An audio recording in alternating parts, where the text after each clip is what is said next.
أعوذ بالله من الشيطان الرجيم بسم الله الرحمن الرحيم الحمد لله الذي أرسل رسوله بالهدى ودين الحق ليظهره على الدين كله وكفى بالله شهيدا أشهد أن لا إله إلا الله وحده لا شريك له وأشهد أن سيدنا محمدا عبده ورسوله سبحانك لا علم لنا إلا ما علمتنا إنك أنت العليم الحكيم وقال رب اشرح لي صدري ويسر لي أمري واحلل عقدة من لساني يفقهوا قولي أما بعد السلام عليكم ورحمة الله وبركاته. Alhamdulillah, summa alhamdulillah, segala rasa puji dan syukur kita panjatkan kepada Allah Subhanahu wa taala di atas segala pemberian dan kurniaannya. Maka Allah masih beri kita, Allah masih beri kesempatan kita untuk berada di atas muka buminya. Masih lagi kita diberikan kenikmatan, kesihatan yang baik dan juga masa lapang. Moga-moga dengan kesihatan yang baik, masa yang tenang ini kita gunakan dalam meningkatkan kita dan kita meningkatkan ketakwaan kita kepada Allah Subhanahu wa taala. Sidang hadirin muslimin muslimat yang dirahmati Allah Subhanahu wa taala.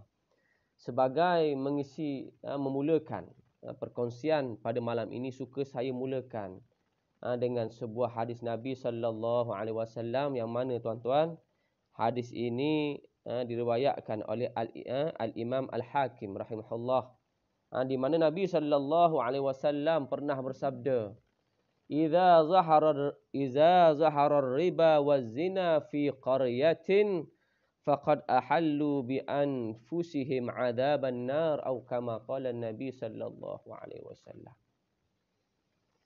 Yang mana hadis ini tuan-tuan bermaksud apabila ternyatanya atau dalam arti kata lain tersebar perbuatan riba dan juga zina dalam suatu kampung, maka Allah kata faqad ahallu bi anfusihim adzaban nar. Maka Nabi kata di sini, maka mereka telah mendedahkan diri mereka untuk menerima azab Allah Subhanahu wa taala. Maka daripada hadis ini kita dapat faham bahawa di sini Nabi sallallahu alaihi wasallam memberi kita peringatan tentang dua perkara mungkar agar kita berhati-hati, iaitu apa? Iaitu riba dan juga zina. Dan tajuk yang saya nak bincangkan pada malam ini khususnya berkenaan tentang riba, tuan-tuan. Zina, saya ingat ramai di kalangan kita yang sedia maklum. Dah sedia maklum tahu tentang perkara seumpama ini. Maka apa yang saya nak sebut pada malam ini, tuan-tuan, iaitu berkenaan tentang riba. Yang mana saya kira mungkin di kalangan kita pada hari ini tak berapa faham. Mungkin ada yang di kalangan kita pada hari ini masih lagi ragu-ragu. Sehingga kan dia tengok sistem kewangan Islam, muamalah Islam ini sama dengan sistem konvensional. Ini masalah. Jika begitulah pandangan kita, jika begitulah kita punya persepsi, tanggapan dan sebagainya, bermakna kita masih lagi gagal dalam memahami sistem muamalah Islam. Riba, tuan-tuan, merupakan satu muamalat yang diharamkan oleh Allah Subhanahu wa taala. Riba dari segi bahasa membawa maksud sesuatu yang bertambah, sesuatu yang berkembang. Tapi perkembangan ini merupakan satu perkembangan yang tidak diiktiraf oleh syarak. Zakat juga berkembang tetapi ia diiktiraf oleh syarak. Tapi riba sesuatu yang dilarang oleh syarak itu sendiri. Itu dari segi bahasa. Maka dari segi istilah, para ulama mengatakan riba merupakan satu tambahan di dalam barangan ribawi. Barang ribawi ada berapa? Ada 6. Sebagaimana dalam hadis Ubadah bin Samit disebut apa? Emas, perak, gandum, tamar, syair, bali dan juga garam. Ini jangan jaga-jaga. Ini yang dikatakan barangan ribawi. Dan juga riba berlaku ke atas tambahan pinjaman yang hutang yang dilakukan akibat tambahnya masa. Ini yang saya kira ramai di kalangan kita tahu. Beri pinjam 100, kita kata nanti bayar balik RM110. Masya Allah. Maka RM10 yang dikenakan ke atas pokok pinjaman tadi, ia dikira sebagai riba, tuan-tuan. Maka di sini para ulama mengatakan bahawa sebarang tambahan, sebarang, tak kiralah berapa nilainya, mungkin RM1, mungkin RM10 dan sebagainya. Ataupun dengan menambah barangan lain. Bayar balik, pinjam RM10, bayar RM10. Tambah pen sebatang. Sebagai contoh. Riba juga. Sebarang pertambahan, tuan-tuan. Para ulama kata, kullu qardin jara naf'an fahuwa riba. Setiap pinjaman yang ada terbit sebarang tambahan dan juga manfaat, maka ia dikira sebagai riba. Maka riba inilah sesuatu yang dilarang oleh Allah Subhanahu Wa Taala, suatu muamalah yang tidak diiktiraf oleh syarak. Syarak tak mengiktiraf perkara seumpama ini. Nah, jangan sesekali kita, tuan-tuan, terlibat di dalam sistem muamalah seumpama ini. Atau dengan bahasa mudahlah. Dengan bahasa mudah yang boleh saya sebutkan pada hari ini, jangan ada di kalangan kita, tuan-tuan, yang mana masih lagi menggunakan sistem konvensional. Sistem konvensional telah difatwakan semenjak daripada tahun 1989. Ini cerita lama dah, tuan-tuan. Fatwa telah keluar mengatakan bahawa sistem perbankan konvensional yang ada pada hari ini adalah satu sistem yang tidak patuh syariah. Tak patuh syariah ni bahasa mudah dia, tuan-tuan. Haram lah. Yang tidak selari dengan syarak. Maka kita perlu menjauhi. Kenapa? Kerana sistem konvensional yang ada pada hari ini, tuan-tuan, merupakan sistem yang berasaskan kepada riba yang kita bincangkan pada malam ni. Jadi kita kena berhati-hati. Sebab apa? Sebab saya percaya, tuan-tuan. Saya pernah berkhidmat di bank pada satu ketika. Masih ramai di kalangan kita pada hari ini, tuan-tuan, tak dapat nak beza lagi. Perbankan konvensional dan juga dan juga yang Islam. Bila kita tanya pada mereka, tuan-tuan, dia kata sama je, Ustaz. Tak ada beza. Sebab apa? Kita gagal untuk memahami sistem muamalah Islam. Dan malam ni insya-Allah kita bincang satu tajuk je, iaitu tentang riba. Apa yang dikatakan riba dan hikmah-hikmah. Kenapa Allah Subhanahu Wa Taala melarang kita daripada melakukan transaksi seumpama ini. Riba, para ulama menyebut satu jenayah Islam.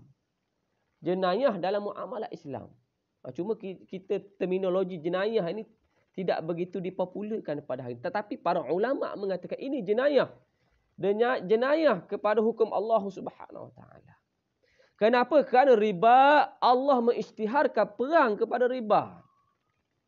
Sebagaimana firman Allah Subhanahu Wa Taala dalam suratul Baqarah, ya ayyuhallazina amanu taqullaha wa dharu ma baqiya minar riba in kuntum mu'minin. Allah kata, wahai sekalian orang yang beriman, maka Allah kata, bertakwalah kamu kepada Allah. Dan selepas itu Allah kata, wa dharu ma baqiya minar riba. Maka Allah kata, tinggallah riba ni. Saki baki daripada riba yang mana masih lagi kamu belum pungut. Nak menceritakan keadaan pada ketika itu. Pada zaman Nabi dulu. Masyarakat Islam, pada masyarakat jahiliah mengamalkan riba. Dah masuk Islam, maka turun ayat Allah Subhanahu Wa Taala. Maka dengan itu Allah kata, jangan lagi kutip mana-mana saki baki riba yang mana masih berlaku di kalangan kamu itu. In kuntum mu'minin, Allah kata. Jika sekiranya kamu ini benar-benar orang beriman. Maka prasyarat untuk menjadi mukminin mesti jangan ada perkara-perkara riba, tuan-tuan. Maka berhati-hati dengan muamalah seumpama ini. Kemudian Allah sambung dalam ayat tadi, fa illam taf'alu, jika kamu tak buat, dalam erti kata lain masih lagi pungut riba. Fa'dhanu biharbin minallahi wa rasulih. Maka Allah kata, maka kamu telah mengizinkan peperangan daripada Allah dan juga Rasul. Maka di sinilah saya nak sebutkan di sini, mereka yang terlibat dalam perkara riba ini, tuan-tuan, maka Allah isytihar perang pada dia. Nabi isytihar perang pada dia, tuan-tuan. Sehingga kan Ibn Abbas rahimahullah ketika mana mentafsirkan ayat suratul Baqarah tadi mengatakan, di akhirat kelak mereka-mereka yang mana terlibat dengan riba ini tuan-tuan akan diberi senjata untuk memerangi Allah dan juga Rasul. Wa na'udzubillah min zalik. Nah, jangan kita tengok remeh tuan-tuan. Sebab ramai, saya tengok beberapa, saya boleh katakan ramai di sini. Dia pandang remeh, tak apalah ustaz, sama je. Tak sama. Nah, kalau saya nak sebutkan pada malam ini sistem kewangan Islam, nak terangkan secara in detail orang putih kata, makan masa tuan-tuan. Nah, cuma analogi saya boleh ceritakan di sini tuan-tuan. Saya boleh katakan sistem konvensional, sistem Islam, saya umpamakan seperti manusia. Manusia, kita. Manusia. Ada mata, ada telinga, ada mulut. Ada tangan, ada kaki dan sebagainya. Nah, jadi kita tengok manusia yang Islam dan juga tak Islam. Sama je tuan-tuan. Nah, dari segi fizikal.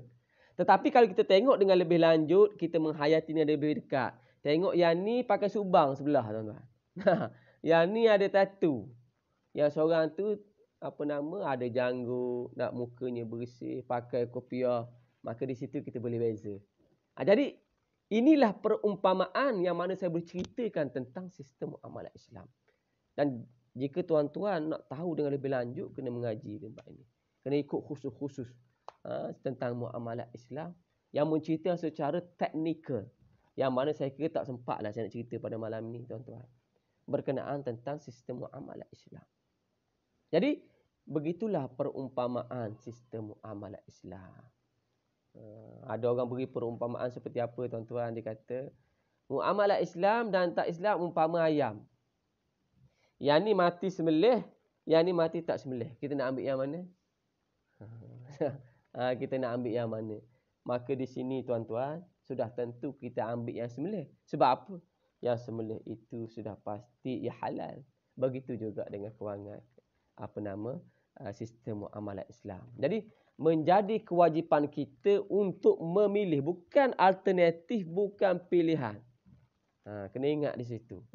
Menjadi kewajipan kita menggunakan sistem perbankan Islam. Sebab apa? Sebab Nabi sebut talabul halal faridatun ala kulli muslim. Mencari sesuatu yang halal satu kefarduan ke atas setiap orang muslim. Maknanya kita mesti cari. Jangan tak cari. Bila ada, wajib ambil. Wajib ambil. Melainkanlah kita berada di negara orang putih yang tidak ada sistem perbankan Islam. Itulah yang cerita, itu darurat. Mungkin dia boleh isytiharkan sebagai kepayahan dan sebagainya. Tapi kita di Malaysia pada hari ini tuan-tuan, saya tengok dalam landscape sistem kewangan di Malaysia ini tidak ada ruang lagi.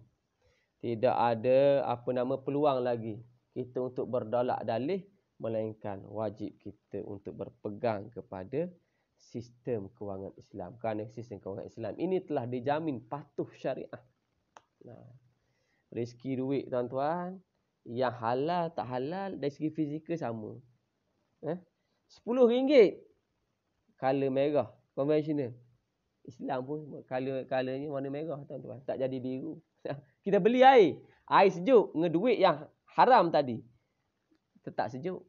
Duit dia tak jadi panas. Jadi sebab itulah dari segi fizikal seolah-olah sama, tapi ingat berkah Allah Subhanahu Wa Taala. Jadi sebab itulah kalau kita membincangkan tuan-tuan berkenaan tentang halal dan haram, maka kita akan jumpa dua perkara perbincangan di kalangan para ulama tentang halal. Pertama, suatu tu halal dengan zat dia. Yang kedua tuan-tuan, halal disebabkan kerana perkara-perkara yang lain. Begitu juga dengan haram. Haram ada haram kerana zat dia. Haram juga kerana disebabkan benda lain. Kita tengok yang pertama saya katakan tadi. Haram kerana zat dia. Contoh, khinzir. Khinzir zat dia haram tuan-tuan. Tuan-tuan sembelihlah 2-3 kali pun tetap menjadi haram. Sebab apa? Sebab zat dia haram. Tak boleh nak dijadikan halal. Orang kata, ustaz, macam mana ustaz jika sekiranya dia kata diharamkan khinzir ni kerana ada ulat dalam badan dia, kuman-kuman yang berbahaya. Jika sekiranya pada suatu masa akan datang tuan-tuan, boleh dicipta alat yang boleh mematikan kuman-kuman di dalam badan khinzir. Adakah pada ketika itu kita boleh makan khinzir? Menung juga kita tuan-tuan.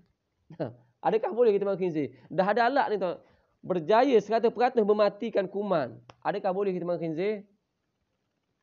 Maka jawapan dia apa tuan-tuan? Tak boleh juga sebab larangan khitab Allah bukan khinzir ni atas nama khinzir. Hari ni kita nampak bahaya dari sudut kuman. Mungkin pada masa akan datang ada benda-benda lain. Sebab dalil syarak dia merentasi sains, merentasi masa dan sebagainya. Jadi kita tetap tidak boleh mengambil khinzir tadi sebagai makanan kita. Dan yang kedua tuan-tuan, yang mana berkait dengan riba yang kita nak bincangkan pada malam ini, iaitu haram kerana apa? Kerana haram li ghairihi. Haram disebabkan sesuatu yang lain. Haram disebabkan sesuatu yang lain. Contoh duit. Duit tuan-tuan. Duit zat dia halal, harus. Tetapi kalau kita boleh dengan cara riba tuan-tuan. Boleh dengan cara riba, ia menjadi sesuatu yang haram kepada kita. Kita beli air, maka air itu haram untuk kita. Kenapa? Duit itu duit tidak bersih. Duit yang kotor tuan-tuan. Kita balik pula beri makan anak isteri kita. Wa na'udzubillahi min zalik. Dengan duit-duit seumpama ini.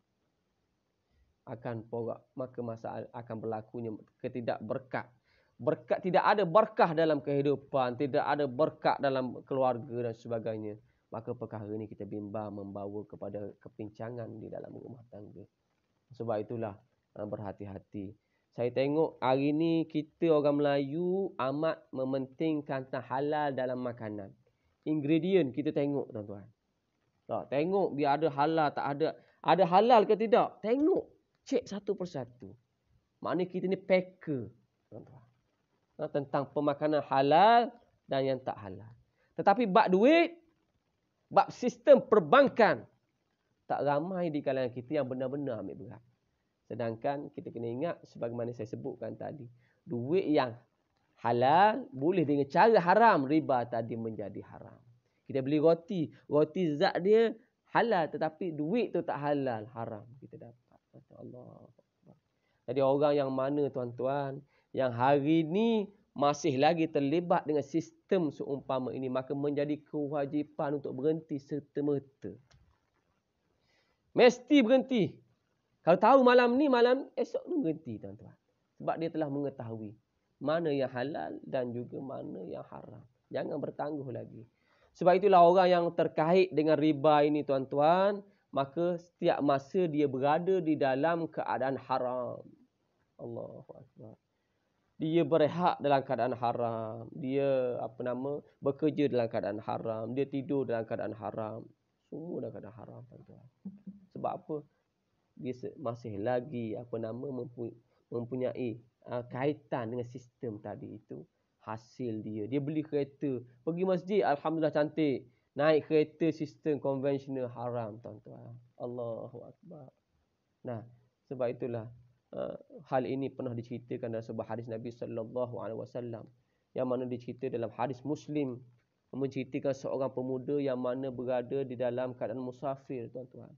Biasalah orang dalam musafir ini dia berada di dalam keadaan yang mendesak, banyak keperluan yang diperlukan. Jadi diceritakan pemuda ini tuan-tuan dalam keadaan kusuk masai, rambutnya berselerak, mukanya berdebu dan sebagainya. Kemudian dia mengangkat kedua belah tangan dia tuan-tuan, berdoa kepada Allah, ya Rab, ya Rab. Dalam keadaan dia kata, ya Allah, berikanlah aku kemudahan, berikanlah kebaikan dalam perjalanan. Lalu ketika mana dia berdoa, maka Nabi ceritakan dalam hadis tadi, makan minum dia haram. Makan dia haram, minum dia haram. Pakaian dia pun boleh daripada sumber-sumber haram. Bahkan disebut dalam hadis itu, wa ghuzziya bil haram. Bahkan dia dibesarkan dengan makan benda-benda haram. Maka Nabi kata macam mana Allah Subhanahu Wa Taala nak memakbulkan doa orang seumpama ini. Sebab itulah doa orang yang makan haram ni tuan-tuan, maaf cakap, Allah Subhanahu Wa Taala tak terima doa dia. Tak makbul doa dia tuan-tuan. Sebab itu Sa'ad bin Abi Waqqas mengatakan bahawa orang-orang yang mana terlibat dalam perkara seumpama ini, maka Allah tak terima doa dia. Allah. Sehingga kan Sa'ad bin Abi Waqqas ni sahabat tuan-tuan, yang dijanjikan syurga oleh Allah Subhanahu Wa Taala. Dia kata apa? Dia kata, wallahi demi Allah, aku lebih rela masukkan tanah dalam mulut aku daripada makan benda-benda yang haram.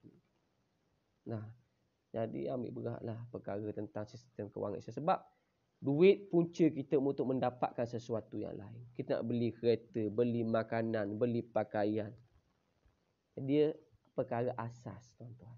Sebab itulah perkara ni perlu kita berikan perhatian dengan sebaik mungkin. Mana-mana yang ada sistem konvensional itu kena berhenti. Bahkan pada hari ini, tuan-tuan, cukup mudah untuk tukar pada sistem perbankan Islam. Sebab apa? Sebab kebanyakan bank-bank konvensional ada pada hari ini, dia dah ada Islamic scheme, sistem perbankan Islam. Maybank, ada Maybank Islamic. CIMB, ada CIMB Islamic. Hong Leong pun dah masuk Islam, tuan-tuan. Dah masuk Islam. Hong Leong Islamic Bank. Jadi mudahnya kita untuk beralih kepada sistem Islam dan tidak ada lagi alasan kita untuk kita terus berada di dalam sistem konvensional yang jelas bercanggah daripada prinsip-prinsip Islam itu sendiri. Sidang hadirin muslimin muslimah yang dirahmati Allah Subhanahu Wa Taala. Dalam sebuah hadis Nabi sallallahu alaihi wasallam, baginda bersabda, la'anallahu akilar riba wa mu'kilahu wa syahidaihi wa katibahu wa qalahum sawa atau kama qala Nabi sallallahu alaihi wasallam. Yang bermaksud Allah melaknat akilar riba, orang yang makan riba. Nah, dia makan riba. Orang beri pada dia duit riba, dia makan. Maka dia ini dilaknat oleh Allah Subhanahu Wa Taala. Wa mu'kilahu, dan orang yang beri riba. Dia tak makan riba, dia beri riba. Maka juga dilaknat oleh Allah Subhanahu Wa Taala. Allahu Akbar. Maknanya yang beri, yang makan pun dilaknat, yang memberi pun dilaknat. Walaupun dia tak makan. Mungkin hari ini kita fikir hanya makan tau. Yang beri pun dilaknat juga, tuan-tuan. Kemudian wasyahidahi, dan dua orang saksi. Saksi di sini kita katakan orang yang menjadi perantara lah. Kita kerja peguam, bangga. Lawyer, hari ini satu profession yang begitu dibanggakan, lawyer. Kita jadi saksi bagi pembelian rumah menggunakan sistem konvensional, dilaknat oleh Allah Subhanahu Wa Taala. Nah, jangan kita rasa megah. Kerja hebat, gaji besar, naik kereta besar. Tak sedar rupanya duit yang boleh itu ada duit haram yang bakal menjadi bahan api neraka Allah Subhanahu Wa Taala. Kemudian wakatibahu, Nabi sebut. Kemudian penulis ni kita kata lawyer juga. Lawyer yang menyediakan agreement. Nah, lawyer yang menyediakan agreement, maka dilaknat. Allah. Jadi daripada hadis ini, tuan-tuan, kita dapat faham bahawa larangan Allah berkenaan tentang riba ini satu larangan yang tegas. Yang tegas, yang mana melibatkan, orang putih kata end to end, hujung ke hujung. Kau makan kena, kau beri kena, jadi saksi kena, penulis kena. Kemudian di akhir hadis tadi Nabi sebut waqalahum sawa. Dan mereka itu Nabi kata sama saja. Mal'unun, dilaknat oleh Allah Subhanahu Wa Taala. Allahu Akbar. Nah, jadi perkara inilah saya kira suatu perkara yang cukup penting yang perlu diberi perhatian kepada kita semua. Jadi supaya apa? Supaya muamalat kita ni bersih, tuan-tuan. Nah, daripada sistem yang mana tidak patuh syariah. Ada orang cuba pertikaikan tu, ustaz. Alah, sistem kewangan Islam bukannya besar, dia macam kecil je kata. Duit daripada bank Islam daripada bank negara. Duit bank negara bercampur. Bank negara dia bank dunia, contoh. Jadi sama juga punca, tak betul juga. Jadi sekurang-kurang saya nak menjawab persoalan ni, tuan-tuan. Sekurang-kurangnya dengan mengambil sistem Islam, maka kita telah lakukan filter. Dah tapis dah duit tadi. Sebab itulah Nabi kata di akhir zaman umatku ni tak terlepas dari bunga-bunga riba. Jadi kita terkena sikit-sikit nak macam mana? Di luar daripada kemampuan kita. Yang penting kita ambil sistem Islam. Nah, itu ikhtiar kita. Fattaqullah mastata'tum. Allah kata. Bertakwalah kamu kepada Allah sekadar mana kamu termampu. Jadi, kau ada sistem Islam yang boleh membersihkan harta duit tadi. Nah, jadi inilah yang mana merupakan usaha yang boleh kita lakukan untuk kita mencari keredaan Allah Subhanahu wa taala. Ada orang bertanya juga tuan-tuan berkenaan tentang orang kerja bank. Kerja bank pada hari ni macam mana ustaz? Kerja bank pada hari ni yang mana bergelumang dengan riba.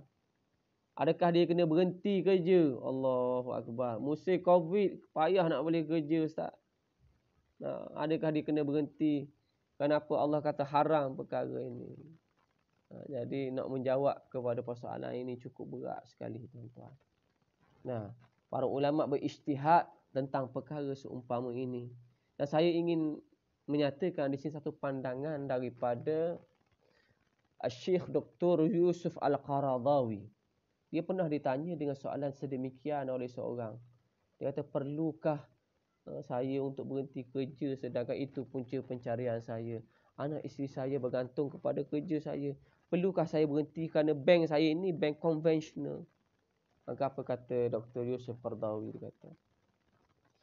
Dia kata, jika inilah keadaan kamu, maka kamu kekalkan berada di situ buat sementara.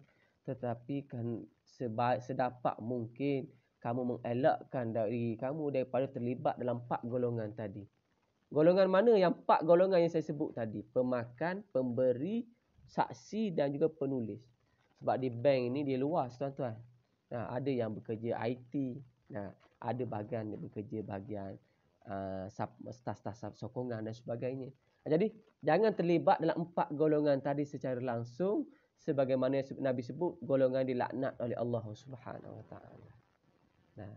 Dan kata Syekh lagi, kata Dr. Yusuf Al-Qaradawi lagi mengatakan, beliau berkata, dan ketika mana kamu dapati ada kerja lain yang halal dan kamu dapat kerja tersebut, maka menjadi fardu, menjadi kewajipan ke atas kamu meninggalkan kerja tadi. Tinggalkan bank tadi, pergi kerja. Walaupun gaji tak berapa tinggi. Sebab apa? Sebab kerja tadi kerja yang halal. Kerja tadi merupakan satu kerja halal. Jadi menjadi kewajipan kita mengambil sesuatu yang halal dan tidak lagi terus berada di dalam sistem riba yang dilarang oleh Allah Subhanahu wa taala. Sidang hadirin muslimin muslimat yang dirahmati Allah Subhanahu wa taala. Jadi riba ini tuan-tuan, kalau kita lihat dari sudut sejarah dia. Kata Ibn Hajar Al-Asqalani, riba ini mula diperkenalkan oleh siapa? Oleh golongan Yahudi. Yahudi ni tak ada yang baik pada mereka. Memang dia ni bangsa yang sentiasa melakukan perkara yang menyalahi syarak. Dia memang bangsa yang keras kepala. Satu bangsa yang degil tuan-tuan. Jadi riba diperkenalkan oleh orang Yahudi. Riba yang berlipat kali ganda, tuan-tuan. Sebab itulah kalau kita baca sejarah, antara sebab Hitler membunuh orang Yahudi tuan-tuan secara meramai menggunakan asap gas. Dia masukkan orang Yahudi dalam terowong tuan-tuan, lalu dia lepas gas. Mati orang Yahudi. Antara punca Hitler tuan-tuan membunuh orang Yahudi ni kerana benci sistem muamalat yang berasaskan riba yang diperkenalkan oleh mereka. Yang diperkenalkan oleh mereka. Jadi sistem inilah kemudian berkembang dan diwarisi oleh masyarakat dunia pada hari ini. Saya baru contoh negara Greece, negara kesatuan Eropah, negara Europe, negara kaya tuan-tuan. Mengalami muflis pada, saya ingat kurang lebih hampir 10 tahun dulu. Muflis kerana apa? Kerana sistem kawalan kredit yang tidak terkawal.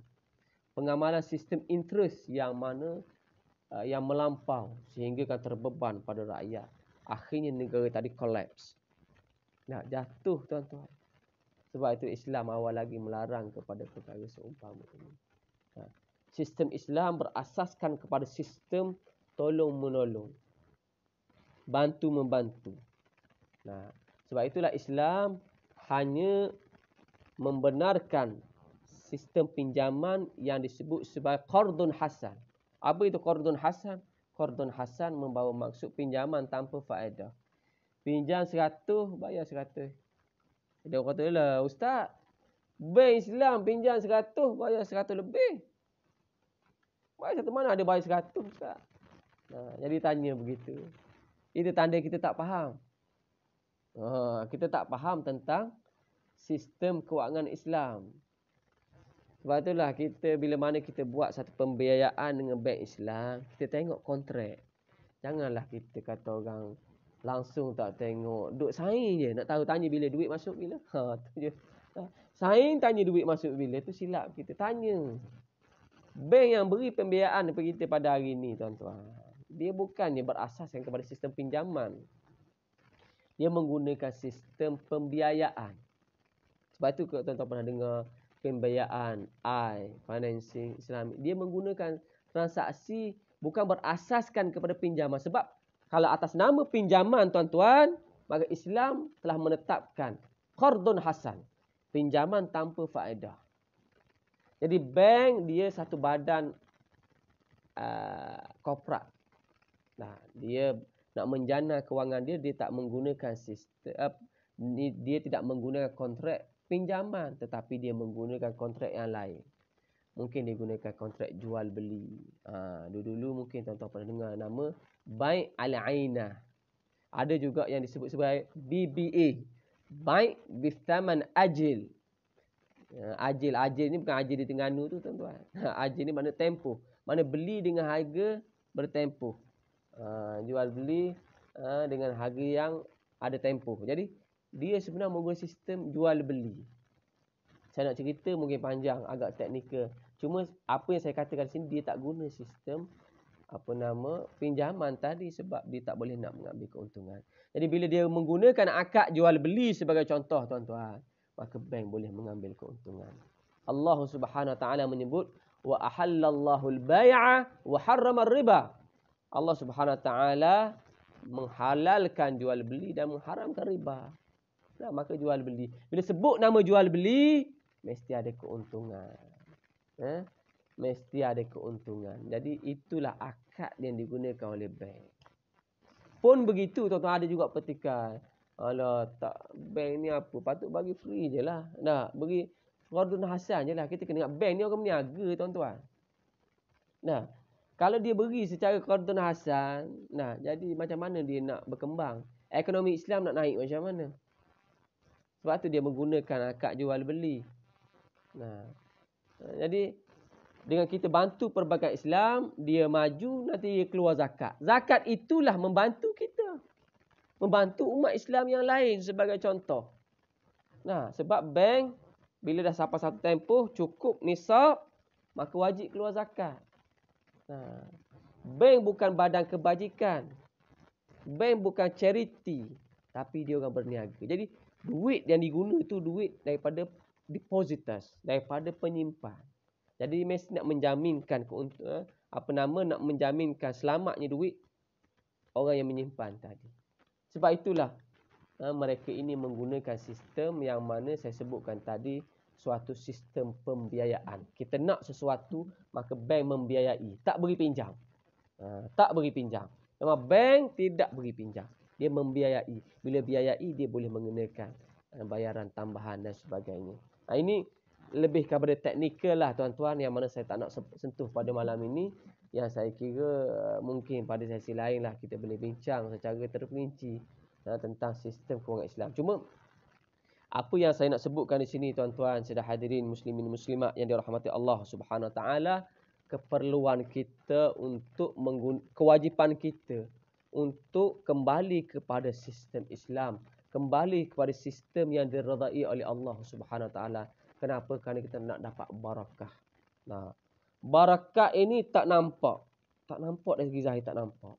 Tetapi kita boleh merasai kehadirannya. Kita boleh merasai kewujudan dia. Nah, ada kita tengok orang yang Masya Allah tuan-tuan, gajinya cukup besar. Tapi tak cukup duit.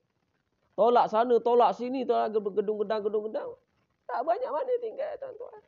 Nah, malah tak cukup, kena berhutang lagi. Allahu Akbar. Ada orang tuan-tuan, Masya Allah. Gajinya tak besar, tapi cukup untuk makan. Bahkan mampu pula untuk membantu orang lain. Nah, inilah yang dikatakan barakah tuan-tuan. Berkat yang tak nampak pada mata kasar kita tuan-tuan. Tetapi kita boleh merasai kenikmatan barakah yang diberikan oleh Allah Subhanahu Wa Taala kepada kita tadi. Sidang hadirin muslimin, muslimat, hadirin hadirat yang dirahmati Allah Subhanahu Wa Taala. Saya kira sekadar itulah dulu sedikit perkongsian daripada saya untuk malam ini.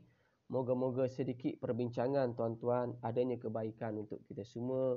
Yang baik sudah tentu datangnya daripada Allah Subhanahu Wa Taala, yang buruk itu sudah tentu daripada kelemahan saya sendiri. Aku qauli hadza wastaghfirullahalazim li wa lakum. Wassalamualaikum warahmatullahi taala wabarakatuh.